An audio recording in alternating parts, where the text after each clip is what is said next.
Hey, what's going on? Sweatpants Joe here. And I just wanted to talk Motu Origins, Masters of the Universe Origins. I like them. I like them a lot. I'm a big fan of He-Man from back in the day. That was like the first toy line that I really got into as a kid.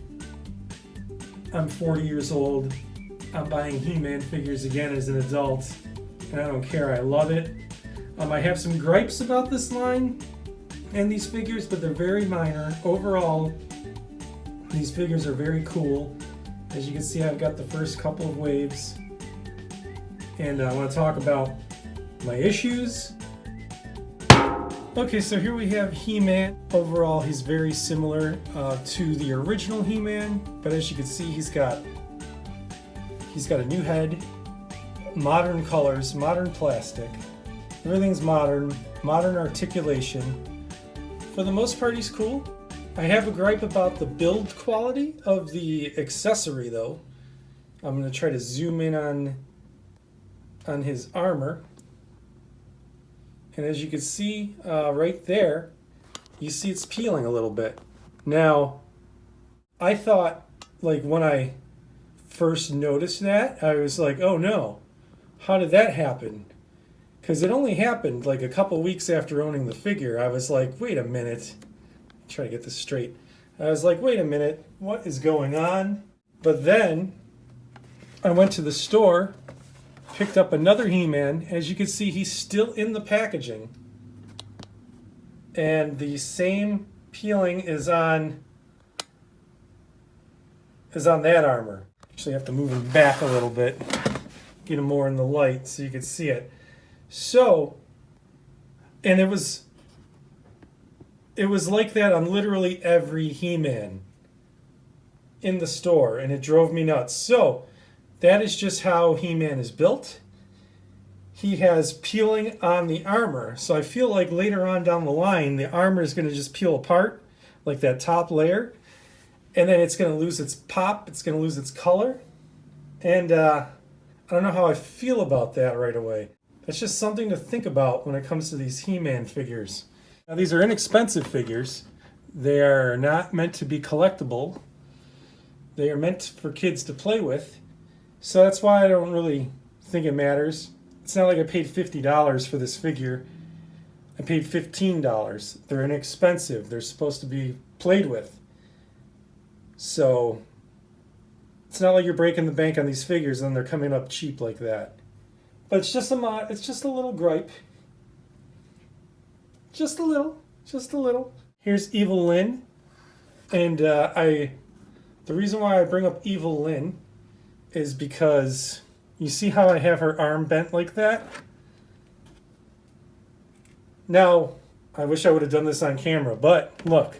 So the arm of Evil Lynn, I'm going to try to do it on camera. It's going to be tough to go in front of the camera. Okay, so the arm is in. And normally you have to, like, with the arms of the figures, you have to, like, this arm here, you actually have to, like, pull it off for it to come off. But this one, after just playing with it a couple times, it just falls off with, like, very little of ease. Sometimes you're not even touching it, and the arm falls off. And as you can see, there's some paint wear on her tights. You're going to see that a lot throughout the figures. So that's my gripe with Evil Lynn. Her build quality wasn't that great to begin with. I actually bought a second Evil Lynn, and I'm keeping her in the package just in case this Evil Lynn's arm doesn't want to stay in anymore over time. Because you got to have Evil Lynn. She's integral to your Masters of the Universe Origins collection. So yeah, her arm just comes out all willy-nilly. All right. Orko is another figure that he's cool. I think he looks way cooler than the vintage Orko. Most of the figures, I'm going to say I prefer the vintage head, but I like these modern colors better because the colors pop. Orko looks better. Like, they did a better job with Orko. He looks a lot more like the cartoon. And the only gripe about Orko, and it seems like everybody's Orko, the hat is molded on crooked. Got a crooked hat Orko. So Man-at-Arms, I might make a separate video for this. Man-at-Arms, everyone's Man-at-Arms seems to come with the head all loosey-goosey. Now I tightened mine up, and there's a very easy fix I could show you guys. Maybe I'll do that in a separate video, but you just take the head off and you turn the ball joint up to the right a little bit, and it'll tighten right up. It'll be good. Manny faces, he's got paint issues, as you can see right there on his arm, on his chest, blue paint. He's still cool. I'm not sure about that color though. I think I prefer the vintage Manny faces color better, but this is a modern color. It pops on camera. It looks really cool. Overall, I like it. So those are just a few of my nitpicks I wanted to share. A lot of people are being very particular about Scare Glow because they don't like his paint.